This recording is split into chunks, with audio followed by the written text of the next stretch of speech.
እሺ ኮሜንት ላይ ለወንዶች በጀነት ውስጥ ሑረል ዒን አለ ከተባለ ለሴቶችስ አለ ወይ ይላል። በጣም የሚገርመው ደግሞ ጠያቂ ወንድ ነው። የሴቶች ጉዳይ ያሳስቦታል ማለት ነው። በተደጋጋሚ እየጠየቀ ስለሆነ አልመልስለት። ለመሆኑ ለወንዶች በጀነት ውስጥ ሑረል ዒን አሉ ከተባለ ለሴቶችስ በጀነት ውስጥ ሑረል ዒን አለ የለም? የብዙዎች ጥያቄ ነው። ምናልባት ክርስቲያኖችን ጠይቀዋቸው ሊሆን ይችላል። ለወንዶች በጀነት ውስጥ ሑረል ዒን አለ ከተባለ ለእናንተስ ምን አላቸው ብለው ይጠይቋቸዋል። አዎ በጀነት ውስጥ ለሴቶችም ሑረል ዒን አለ። ለታቻለ ሑረል ዒን አለ። ቃል በቃል አላህ ሱብሓነሁ ወተዓላ ነቢያችን ሰለላሁ ዐለይሂ ወሰለም አላህ ሱብሓነሁ ወተዓላ በጀነት ውስጥ የሚፈጥራቸው ሰዎች አሉ ብለው ተናገሩ። ወንዶችም ሴቶችም በዚያ ውስጥ ይፈጠራሉ አለ ሐዲስ ላይ። ነገር ግን ለምንድን ነው አላህ ሱብሓነሁ ወተዓላ በቁርአን ላይ የቁርአንን ጥበብ እዚህ ጋር ትረዳላችሁ። ወንድ ነው ሴት ልጅን በአብዛኛው ሄደው የሚፈልገው ወይንስ ሴት ልጅ ነች ወንድ ልጅ ሄዳ የምትፈልገው? ለትዳርም ሊሆን ይችላል፣ ለማናገር፣ ለማንኛውም ነገር። እስኪ መልሱ። ወንድ ነው ሴት ልጅን የሚፈልገው ሄዶ ወይንስ ሴት ልጅ ነች ወንድ ልጅን ሄዳ የምትፈልገው? ወንድ ነው አይደል ሄዶ የሚፈልገው? ታቻ አላረ በመዋብ ራሱን ደግሞ የሚያዘጋጀው ማን ነው? እንደ ተፈጥሯችን ወንድ ነው ወይንስ ሴት ነች? በመዋብና በመቆነጃጀት ሴት ልጅ ነች አይደለ? ስለዚህ በቁርአን ላይ ለሴቶች ወንዶች ተዘጋጅቶላቸዋል ቢባል አያስኬድም ነበረ። ምክንያቱም አስለን ሴት ልጅ ሄዳ ወንድ ልጅን የምትፈልግና እንትን የምትል አይደለችም። በተፈጥሯ ማን ነው ሄዶ የሚፈልገው? ወንድ ልጅ ነው። ስለዚህ መገለጽ ያለበት እንዴት ነው? በጀነት ውስጥ ሑረል ዒን ሴቶች አሉ ተብሎ ነው መገለጽ ያለበት። አያችሁ አይደል? ከዚህ አንፃር ነው ለሴቶች ወንዶች ተዘጋጅተውላቸዋል ቢባል አስለን ሴት ልጅ ተፈጥሯም አይደለም። ሄዳ ሴት ልጅ እስኪ እንደው የትኛውን ልጅ ልጥበስ ምናምን ላ አትልም። በተፈጥሮ ወንድ ልጅ ነው ሄዶ ሴት ልጅን የሚፈልገውና የሚያናገረው። ስለዚህ ለወንዶች ተዘጋጅቶላቸዋል ተብሎ መግለጽ የፈለገው አላህ ሱብሓነሁ ወተዓላ ይህን የሰው ልጆችን የፈጠራቸው ፈጣሪ ነውና ተፈጥሯቸውን የሚያውቅ የሆነ አምላክ ስለሆነ ነው። ከዚህ አንፃር ነው ጥያቄ ነበረኝ። እሺ ሴት ልጅ ኒካ መፍታት አትችልም እንዴ? ሴት ልጅ ኒካ መፍታት አትችልም እንዴ? ሴት ልጅ ኒካ ማውረድ የምትችልበት መንገድ አለ። እሺ በባልና በሚስት መካከል ኒካ የማስወረጃ መንገድ 3 ናቸው። አንዱ የወንድ ሐቅ ሲሆን ሁለቱ ደግሞ የሴቶች ሐቅ ነው። እነሱም ምን ምን ናቸው? አልጦላቅ፣ አልኹሉዕ፣ አልፈስኽ እነዚህ ናቸው። አልጦላቅ የሚባለው የኒካህ ማስወረጃ መንገድ እርሱ የወንድ ሲሆን አልኹሉዕ እና አልፈስኽ ደግሞ የሴቶች ኒካ ማስወረጃ መንገዶች ናቸው። ሲቆረቁሩላችሁ ይመጣል። አሁን ወደ ማብራሪያው እንሂድ። ዲጂታል ካርታ ለማሰራት አልጦላቅ ባል ሚስቱን ወደ ፍች የሚያደርስ ችግር ባገኘባት ጊዜ መጀመሪያ ይመክራታል፣ ያስመክራታል፣ እንድትመለስ ይገስጻታል። ከተመለሰች ይሰየው ኒካሃቸውን ትዳራቸውን ይቀጥላሉ። አይ አልመለስም ካለችና ወደ ፍች የሚያደርሳቸው ከሆነ የዛኔ ፈትቼሻለሁ የሚለውን ቃል በመናገር ይህ ኒካን ያወርዳል። አልጦላቅ ይባላል። ጠለቅቱኪ ይላታል፣ ፈትቼሻለሁ ይላል። ሁለተኛው ኒካ የማስወረጃ መንገድ አልኹሉዕ ነው። ይህ ደግሞ የሴቶች ኒካ የማስወረጃ መንገድ ነው። ሴት ልጅ ባሏ ላይ ችግር ባገኘችበት ጊዜ መክራው አስመክራው ከተመለሰ ሰየው፣ አልመለስም ብሎ በዚያው ካመፀ ወደ ፍች የሚያደርስ ከባድ ችግር ከደረሰ የዛኔ ኒካሁን አውርድ ትለዋለች፣ ኹሉዕ ታስደርጋለች። የማውረድ ግዴታ አለበት፣ ዋጅብ። አላህ ሱብሓነሁ ወተዓላ በቁርአን ላይ ፈኢምሳኩም ቢማዕሩፍ አው ተስሪሑን ቢኢሕሳን ስላለ ሴቶችን ስታገቧቸው ጊዜ ወይ በጥሩ አስተዳድሯቸው፣ ካልቻላችሁ በሰላም ልቀቋቸው ስላለ ማስተዳደር ካልቻለ ይሄ ሰውዬ ኒካህ የሚያስፈታ ችግር ላይ ከደረሰ የዛኔ ፍታኝ ካላቸው የመፍታት ግዴታ አለበት። እሺ ይሄንን አልፈታም ካለስ? ባል አልፈታም ካላት ቀጥታ ሶስተኛ ኒካ የማስወረጃውን መንገድ ትጠቀማለች። እርሱም ምንድነው? አልፈስኽ ነው። እሱ ቤት ነው የሚሆነው፣ ሸሪዓ ፍርድ ቤት ነው። ባሏ በኹሉዕ በሚባለው ኒካ ማስወረጃ መንገድ ኒካን አላወርድም ካለ ከዚያ በኋላ ቀጥታ ወደ አቅራቢያ ወደሚገኝ ሸሪዓ ፍርድ ቤት ሄዳ በባህሪ ላይ እንዲህ አይነት ነገር አገኘሁኝ፣ እኔም እንዲስተካከል መከርኩት፣ ገሰጽኩት፣ ሊመለስም አልቻለም። እናም ኹሉዕ እንዲያደርግ ኒካውን እንዲያወርድ ጠይቄው ነበር፣ እምቢ ብሏል። እናንተ ኒካ እንድታወርዱልኝ እፈልጋለሁ ትላቸዋለች። የዛኔ ሸሪዓ ፍርድ ቤት ቃዲው ይጠራዋል፣ ጥሪ ያደርግለታል። ይህን መድሪያ ይሰጣትና ይዛለት ትሄዳለች። የዛኔ ተጠርቶ ይቀርባል። ያለችው እውነት ከሆነ ፍታ ይለዋል የሸሪዓ ፍርድ ቤት ቃዲ። ይሄን ባል ፈትቻለሁ እንዲል ያደርገዋል። አይ አልፈታም ብሎ አምጾም ቢካላ የሸሪዓ ፍርድ ቤቱ ቃዲ ያን ኒካህ የማውረድ ስልጣን ተሰጥቷል ከነብዩ ሰለላሁ ዐለይሂ ወሰለም ዘንድ። ስለዚህ ኒካውን አውርደንልሻል ብሎ የፍች ወረቀት ጽፎ ይሰጣታል። ኒካሁ በዚህ መንገድ ይወርዳል ማለት ነው። ስለዚህ ኒካ ማስወረድ አትችልም ሴት ልጅ የሚባለው ስህተት ነው፣ ስህተት ነው። ኒካ የማስወረጃ መንገዶች 3 ናቸው። الطلاق الخلع والفسخ አንድ ብቻ ነው የወንድ እድል። እንዳውም ጦላቅ የሚለው ነው። ኹሉዕና ፈስኽ ኒካ ማስወረጃ መንገዶች የሴቶች ናቸው። ይሄ ነው። እሺ መፍታት ምናምን የማትችለው እንደ ክርስትና ነው ሴት ልጅ። እንደ ክርስትና ሴት ልጅ ባሏ ከፈለገ የፍች ወረቀቷን ጽፎ ይስጣት ነው የተቀመጠው። በቃ ሌላ የለም። ይሄ ነው። እሷ መፍታት አትችልም። ወደ ስለ ፍች በተናገረ ጊዜ እግዚአብሔር መጽሐፍ ቅዱስ ላይ ባል ሚስቱን ቢፈታት የሚል እንጂ ያለው ብትፈታው የሚል የለም። ወፍ የመፍታት ስልጣን ያለው ወንድ ልጅ ብቻ ነው እንደ መጽሐፍ ቅዱስ። ይሄ ነው። እንደ እስልምና ከሆነ ግን ለሴት ልጅ ራሱ ፍች የማስደረግ መንገድ አላት፣ ተቀምጦላታል። ኹሉዕ ፈስኽና ጦላቅ ናቸው 3ቱ የኒካ ማስወረጃ መንገድ። አንዱ የወንድ ሲሆን 2ቱ ኒካ ማስወረጃ መንገድ ደግሞ የሴቶች ናቸው። ይህን ይመስላል። ሁሱ አብረን ኒካ 13 ወር መለያየት አለብን እንዴ? መጀመሪያ በስህተት ላይ ወድቃቸው ነው 3 ወር ይላሉ አንዳንድ ዑለሞች፣ ሌሎች ደግሞ አንድ ሀይድ እስክታይ በቂ ነው ይላሉ። ትክክለኛው ግን አንድ ሀይድ እስክታይ በቂ ነው የሚለው። ምክንያቱም ነቢያችን ሰለላሁ ዐለይሂ ወሰለም በጦር ምርኮ ላይ የተማረኩ ሴቶችን አስመልክቶ ከእነርሱ ጋር ህይወትን ለመጀመር አንድ ሀይድ እስክታይ ጠብቁ ብለው ሐዲስ ላይ ተናግረዋል። ስለዚህ አንድ ሀይድ ካየች በቂ ናቸው ልጅ ወደ አላህ ተውበት አድርገው ስላለፈው ከዚያ በኋላ ኒካህ አስረው መኖር ይችላሉ ማለት ነው። ሁሱ የጀናባ አስተጣጠብ በአፈር የጀናባ አስተጣጠብ በአፈር ውሃ በሌለበት ስፍራ ከሆናችሁ ወይንም ደግሞ ውሃ እያለ ሰውነታችሁ ላይ ቁስል ካለ ሻወር ብትወስዱ በሰውነታችሁ ላይ ያ ውሃ ሌላ ችግር የሚፈጥርባችሁ ከሆነ የዛኔ የምታደርጉት የትጥበት አይነት ነው። ተየሙም ነው። ልክ እንደ ውዱ አንድ አይነት ነው። ሻወር አወሳሰዱ ልክ እንደ ውዱ አንድ አይነት ነው። ማስረጃ ያስታችሁ ጥሩ። በነቢያችን ሰለላሁ ዐለይሂ ወሰለም ጊዜ ሰሓቦች ወደ ሆነ ስፍራ ወጣ ይላሉ። በዚያም ላይ አደሩ። ልክ ጠዋት ሲነሱ ጊዜ ሴቶች አሉ። አንደኛው ሰሓባ ጀናባ ሆኗል። ውሃ የለም በዚያ ስፍራ። ሌሎቹ ጀናባ አልሆኑም። ስለዚህ እነርሱ ተይሙም አድርገው ሱብሂን ሶላት ሰገዱ። ሱብሂ ደርሶባቸው ነበር። ልክ ሲነሱ ከእንቅልፋቸው ጀናባ ሆኗል አንዱ። ስለዚህ እነሱ ተይሙም አድርገው ሰገዱ። እርሱ ምን አለ? የዛኔ ስለ ተይሙም ስለ ውዱ አደራረግ ተይሙም ብቻ ነበር የተማረው እንጂ ሌላ አልተማረውም ነበር። ያ ማለት ስለ ትጥበት ሰውየው ውሃ በሌለበት ቦታ ላይ ጀናባ ቢሆን እንዴት ማድረግ እንዳለበት አልተማረም።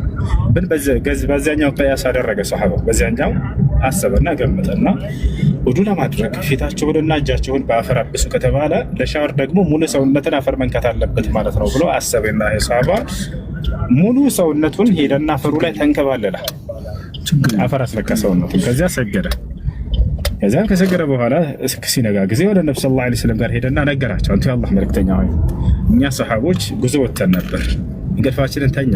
ልክ ጠዋት ስነሳ ጀናባ ሆኜ ነበር። ጓደኞቼ ተይሙም አድርገው እጃቸውንና ፊታቸውን በአፈር አብሰው ሲሰግዱ እኔ ደግሞ ሙሉ ሰውነቴን አፈር መንካት ይኖርበታል ብዬ አሰብኩኝና ምክንያቱም ጀናባ ስለሆንኩኝ ሙሉ ሰውነቴን አፈር ተንከባልዬ ሰገድኩኝ አላቸው። ፈضحك النبي صلى الله عليه وسلم ፈገግ አሉ፣ ሳቁና አስተማሩት። ምን አሉት? انما كان يكفيك ان تضرب بكفيك على الارض الطاهر فتمسح بهما وجهك وكفيك من الاعلى አሉት። ፊትህን አሉት በእጆችህ እንደዚህ በእጆችህ በመዳፍህ አፈር ንጹህ አፈር መታ አድርገህ ፊትህንና እጅህን ማበስ ይበቃ ነበር እኮ አሉት። ስለዚህ ከዚህ የምንረዳው ምንድነው? ለጀናባ ትጥበትም ተይሙም ነው የሚደረገው ማለት ነው። ልክ ለውዱ የሚደረገው አይነት የተለየ አይደለም። ዘምዘም አቀቢ በላት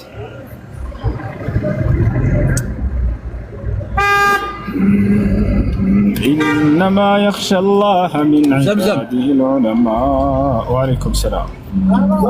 زمزم أنت زمزم الله سنتان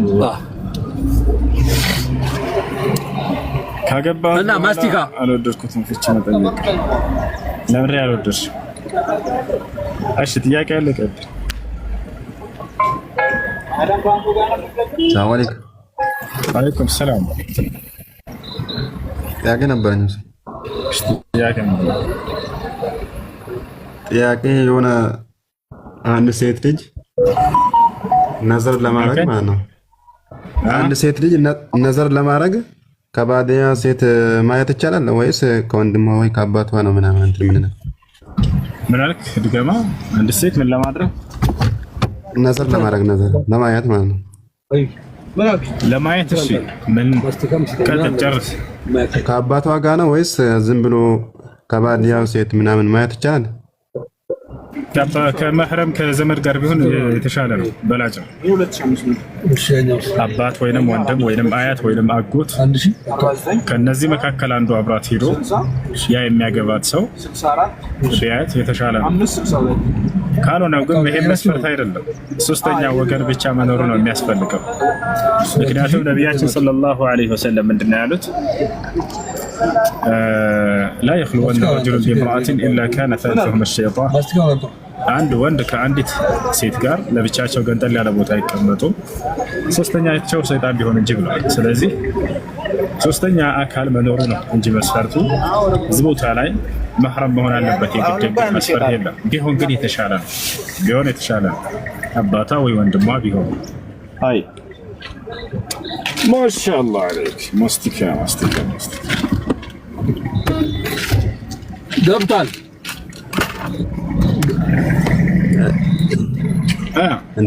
እንትንን ማየት ይቻላል? ፀጉሯን ምናምን ማየት። ምኗን ማየት? ፀጉሯን። እግሯን ይሰራል። ፀጉሯን አይዋ ፀጉሯን ማየት በሚለው ጉዳይ ላይ በዑለሞች መካከል ሁለት ሐሳብ አለ። ፊቷን ካየ በቂ ነው ያሉ ዑለሞች አሉ። ሌሎች ደግሞ አይ ፀጉሯን ቢያይ ችግር የለውም ብለዋል።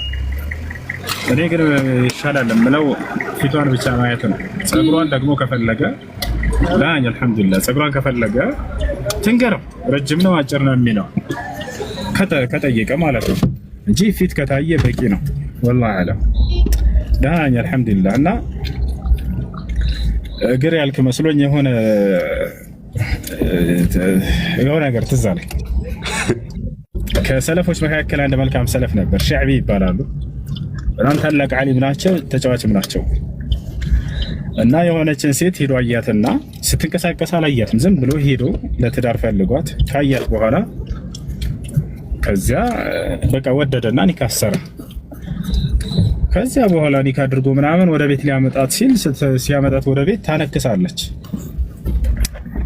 ታረክሳለች እና ከዚያ በኋላ ወደ እሳቸው ጋር ሄዶ ጠየቀ።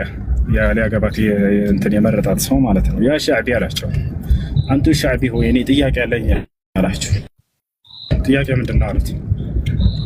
እኔ ኒካ ስሬ ነበር ከአንዲት ልጅ ጋር አለ እና ብቻትም ወደ ቤት ሳመጣት ጊዜ ሳያት እግሯን ካሳ ነው ልፍታት ወይንስ አልፍታት አለ። ሻዕቢ ምን አሉት? ያገባሃት ሩጫ ልትወዳደርባት ከሆነ ፍታት አትሆንም አሉት።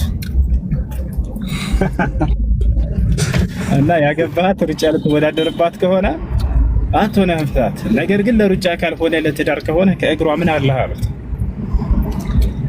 እና ያ ነው አንዳንድ ሰው ዲን ካላት አኽላቅ ካላት ቆንጂዬ ከሆነች በቂ ነው። ፀጉሯ አጭር ሆነ ረጅም ሆነ ይሰራልህ። ቆንጂዬ ከሆነች ከወደድካት ለምን መላጣት ነው? ምን አገባ እንዴ? ፀጉሯን ቀስ እያልክ አንተ ታሳድገዋለህ። ቅባት እየቀባህ እንዲህ እያበጠርክ ምናምን ታሳድገው፣ ተንከባከበው፣ ያድጋል ይሻላል። እሺ ኢንሻአላህ ጀዛከላህ ኸይረን። አይወያኩ يا سلام يا سلام يا سلام يا سلام يا سلام. عليكم السلام ورحمة الله وبركاته. أشي نعم. የሆነ አንድ ወንድ አለ ሚስት አለው ልጅም ወልዷል። ማሻአላህ። እና ያ ልጅ የሆነ ከቤቱ እናቱ ምን አለችው መሰለ? የሚስቱ አባት አለ።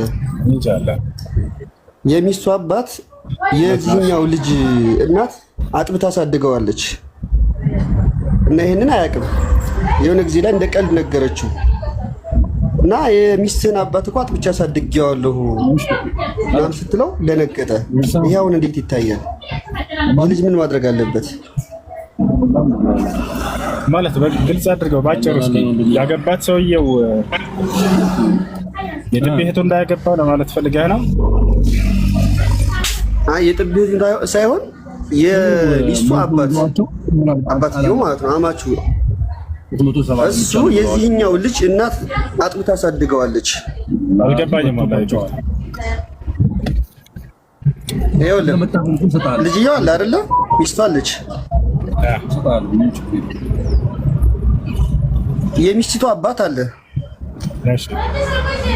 የሚስቱን አባት የዚህኛው ልጅ እናት ነች አጥብታ ያሳደገችው። ይሄንን አያውቅም ነበር የባልየው ማለት ነው። የባልየው እናት ያማቹ ይሄ የሚስቱን አባት አጥብታ አሳድገዋለች። እንዴት አድርጌ ላብራራለሁ? ስለወለደ ይሄ ልጅ በጣም ተጨነቀ። ሪያሊቲ ትክክለኛ የተፈጠረ ነገር ነው። እስኪ ገብቶኝ የሚመልሰው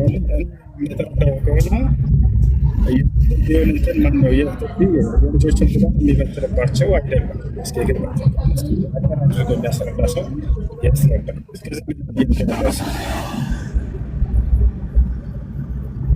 በተፈጥሮ የተገረዘ ሰው መልሶ ማስገረዝ አለበት ወይ? ላ አይገረዝም። ግርዘት ብሎ ማለት ከብልት ጫፍ ላይ ያለችዋ ተለጣፊ ስጋ እሷን መቆረጥ ነው። ያ የሌለው ከሆነ በተፈጥሮ የተቆረጠ ከሆነ ሌላ እንትን አይልም፣ መገረዝ አይጠበቅበትም። ሰላም አለይኩም ሁሱ። ዋለይኩም ሰላም። ጥያቄ ነበረኝ። የህዝብ ማመላለሻ ታክሲ አለችኝ እና እንደዛ ነው የምሰራው እና እዛ ቦታ ላይ የሆነች ተገልጋይ ቦርሳ ጥላ ወርዳ ነበር እና ቦርሳውም ውስጥ ገንዘብ አለ እና ሴትዮዋን እያፈላለኳት ነበረ። ኦልሞስት አሁን 1 ወር ከ15 ቀን ምናምን ሆነ፣ ላገኛት አልቻልኩም። ምን ማድረግ ነው ያለብኝ? እሺ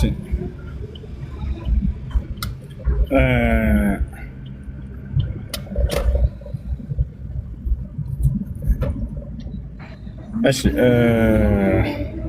ነቢያችን ሰለላሁ ዐለይሂ ወሰለም አንድ ዕቃ ወድቆ ብታገኙ ለአንድ ዓመት ያክል ባለቤቱ እስኪመጣና እስኪጠይቃቸው ድረስ ጠብቁ። ከዚያም በትክክል ምልክቱን ከተናገረ ስጡት ብሎ ተናግረዋል። ከቻልሽ ለአንድ ዓመት ያክል ባለቤቱ መጥቶ እስኪናገር ድረስ ማሳወቅ። አንቺ ከዚያ ቦታ የምትሄጂ ከሆነስ የዛኔ ታማኝ ለሆነ ሰው ብለሽ ለምታስቢ ስጪውና አሳውቂ።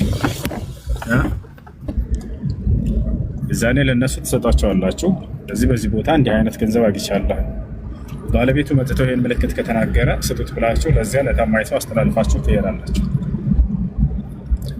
ይህ ነው የሚደረገው እንጂ በአንድ ወር ወዲያው ዝም ብሎ የሆነ መወሰን አይቻልም። ነብዩ ሰለላሁ ዐለይሂ ወሰለም ለዓመት ያክል ጠብቁ ብለው ተናግረዋል።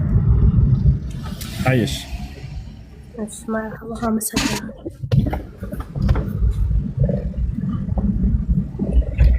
እሺ ወንድሜ ይኸውልህ ማን ያለ እሱ አለኝ። ጥቢ 2 መስፈርቶች አሉት። እሺ የጥቢ መስፈርቶች 2 ናቸው። የጥቢ ወንድም ያስበል ዘንድ ማለት ነው። አንደኛ ያ ጥቢ ከ2 ዓመት በታች በሆነበት እድሜ ላይ ከጠባ ነው ልጁ የጥቢን ሕክም የሚያስይዘው። ሁለተኛው መስፈርት ምንድን ነው? 5 እና ከዚያ በላይ መጥባት አለበት። ከ5 ጊዜ በታች ከሆነ አንድ ጊዜ ሄዶ አንድ ሰው የሆነ ህፃን ልጅ የሆነችን እናት ሄዶ አንድ ጊዜ ጠባ አድርጎ 2 ጊዜ ጠብቶ ቢመለስ ይህ የጥቢን ወንድምነት የሚያስይዝ አይደለም። 5 እና ከዚያ በላይ መሆን አለበት። እነዚህ ሁለቶችን መስፈርቶች ያሟላ ከሆነ የዛኔ ነው የጥቢ ወንድምነትን የሚያስከስተው። ከዚያ ውጭ ከሆነ ግን የጥቢ ወንድም ሊባሉ አይችልም። በእነዚህ መስፈርቶች የተሟላ ጥቢ ከሆነ ወንድምነትን ያስይዛልና ሰው የጥቢ እህቱን ሊያገባ በፍጹም አይፈቀድለትም። አላህ ስብሐነሁ ወተዓላ በቁርአን ላይ ወአኸዋቱኩም ሚነ ረዳዓ ስላለ ሱረቱ ኒሳ ላይ ማግባት የማይፈቀዱ ሴቶችን ሲናገር حرمت عليكم أمهاتكم وبناتكم وأخواتكم وعماتكم وخالاتكم وبنات الأخ وبنات الأخت وأمهاتكم التي أرضعنكم وأخواتكم من الرضاعة ይላል። እነዛን ያጠቧችሁን እናቶቻችሁን እንዳታገቡ አለ። ታቻላላ ሁለተኛ የጥቢ እህቶቻችሁንም እንዳታገቡ ብሎ ተናግሯል። የጥቢ እህት ልጅ እንዳገባህ ነው ይሄ ደግሞ የሚያሳየው። ስለዚህ ይህ ኒካህ በሁለት መስፈርቶች የተሟላ ከሆነ የጥቢ ሁኔታ ውድቅ ይሆናል ማለት ነው። ሁለቱም መስፈርቶች ካላሟላ ግን ውድቅ አይሆንም። ወላሂ አለም አጠራሽ ሄደህ ጠይቃቸው ሰውየውን አንተ ከዚች ሴት ስትጠባ ጊዜ ሁለት ጥቢ ማን ነው 5 ጊዜ ጠብተሃል ወይ? እንዲሁም ደግሞ ስትጠባ ጊዜ እድሜህ ከ2 ዓመት በታች ባለው ጊዜ ነበር ወይ ብለህ ጠይቀው። አላህ ሱብሓነሁ ወተዓላ ይሄንን ነገር መስፈርቱ ወፊሳሉሁ ፊ ዓመይን የአንድ ህፃን ልጅ ጥቢ 2 ዓመት ድረስ ነው ብሎ ተናግሯል። 2 ዓመት ካለፈ በኋላ በ3 ዓመቱ በ4 ዓመቱ ቢጠባ ሺህ ጊዜ ቢጠባ ይሄ ልጅ የጥቢውን እንትን ሊያስብል አይችልም። ከዚያ በታች በሆነ ጊዜ ነው። ሁለተኛ የጥቢው ጊዜ ደግሞ የጥቢው መጠን 5 እና ከዚያ በላይ መሆን አለበት። መጀመሪያ ላይ 10 ነበር፣ ከዚያ ተቀንሶ ነው። አላህ ሱብሓነሁ ወተዓላ ራሱ በነብዩ ሰለላሁ ዐለይሂ ወሰለም አንደበት ሽርካል 5 ጥቢ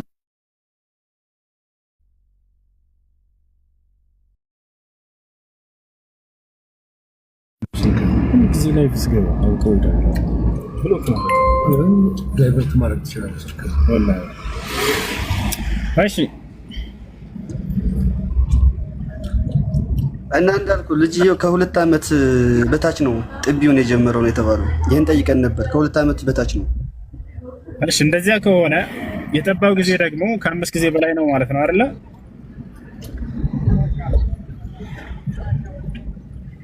ሄሎ እሷ ራሱ ማለት ነው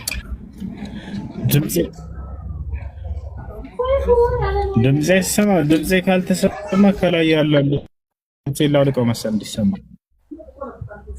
ይሰማል።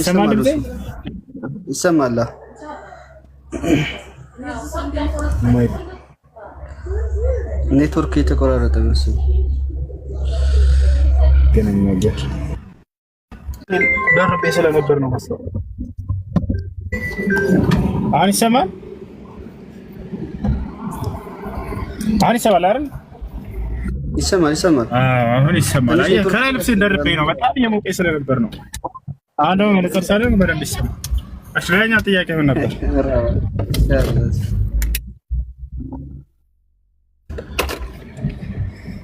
وأخواتكم من الرضاعة حرمت عليكم أمهاتكم وبناتكم وأخواتكم وعماتكم وخالاتكم وبنات الأخ وبنات الأخت وأمهاتكم اللاتي أرضعنكم وأخواتكم من الرضاعة.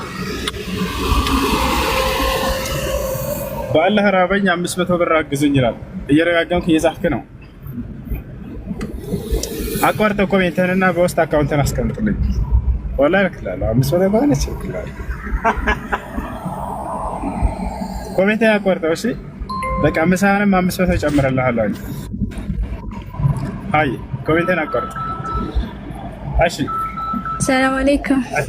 ወአለይኩም ሰላም ወራህመቱላሂ ወበረካቱ። ደህና ነው እሱ? ደህና አልሐምዱሊላህ። ሁሴን ጥያቄ ማለት ነው በአካውንቴ ላይ ሙዚቃ ለቃለሁኝ ማለት ነው።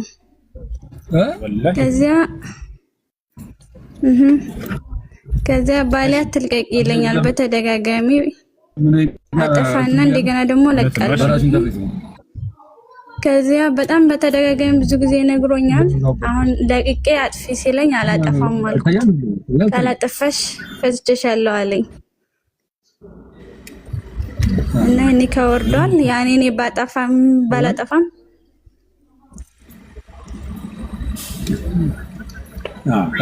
ሙዚቃ ሐራም ነው። እሺ አታዳምጪ ሙዚቃ። ባልሽ ለራስሽ ብሎ ነው። ባልሽ በጣም ስለሚወድሽ ነው። ሚስቱ ሐራም ነገር ስትሰራ እያየ የማይቀና ቢሆን ኖሮ ደዩስ ይባላል። ይሄ ነቢያችን ሰለላሁ ዐለይሂ ወሰለም ደግሞ ሐዲስ ላይ አደዩስ ላ የድኹሉል ጀና አሉ። ደዩስ ጀነት አይገባም አሉ። ደዩስ ማለት ደንታ ቢስ ማለት ነው። ሚስቱና ልጆቹ ሚስቱ ዝም ብለው ሙዚቃ እየሰሙ ምን እያየ ምንም ጣጣ የማይሰጠው ሰው።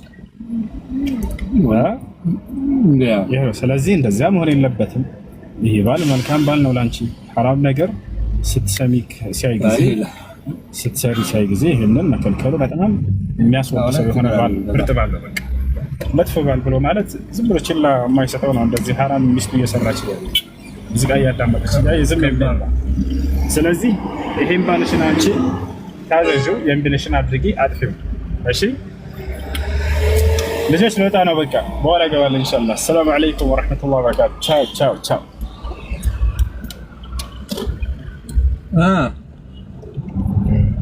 ሄሎ የት ነህ ነው?